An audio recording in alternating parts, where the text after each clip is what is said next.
Now, let's talk about UKIP, because the party has apparently received a massive boost today from businessman Paul Sykes, who has pledged to do whatever it takes to help the party win next year's European elections. Mr Sykes previously supported the Conservative Party under Margaret Thatcher and Michael Howard, but backed UKIP with £1.5 million in 2004. And he joins us now from our central London studio. Welcome to you, Paul Sykes.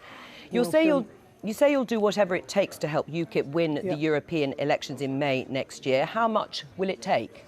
Well, you've got a limit, haven't you, of about £4.5 million for the European elections. So the limit spells it out. We will be spending within the law of the land, within the European Commission or political commission. What will you want that money to do exactly in practical terms? To get over the message, we want to be a massive awareness campaign. The British people are more or less totally unaware of the powers that's been transferred to Brussels.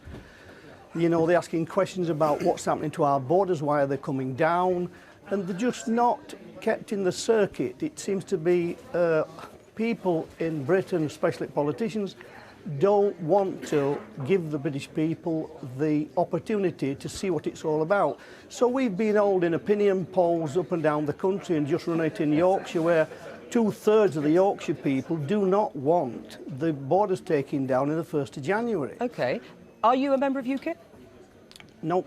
I'm a member of no political party. I want to campaign for Britain to break free from the EU, and UKIP are the party to do it. Will you pledge to support UKIP for the general election in 2015, or is this just about the European elections? It's about the European election at the present moment in time. That's all it's about. That's the only one we stand a chance of winning, and that, to me, will be the referendum. OK, so you could vote for the Tories in the general election, or you could support them? No, I'm not. I don't vote for political parties myself. I'm campaigning for information to be put before the British people, so they know where we've got with this EU situation. All right, well, you've made it very clear, of course, about your views, why you're supporting UKIP in the European elections. Let's say they top the poll. That's certainly what they're forecast to do. What will you do then? I mean, if you feel so passionately about your messaging to the British electorate, what will you do then to carry on that message post the European elections? Well, we'll see what happens. We've no idea who's going to be the National Party at that time.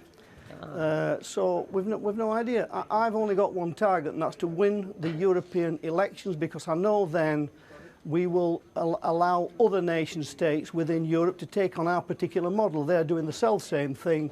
They're trying to get democracy back into their countries, to control their own economies and own countries. We intervened in the euro. Everybody sees that now as a bad idea.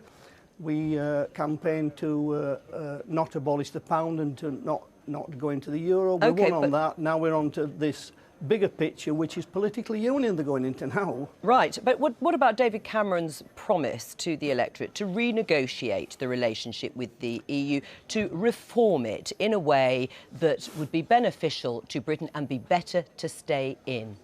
Yeah, well, number one, the man you're sending to negotiate it wants to stay in anyway, so he'd be a very poor negotiator.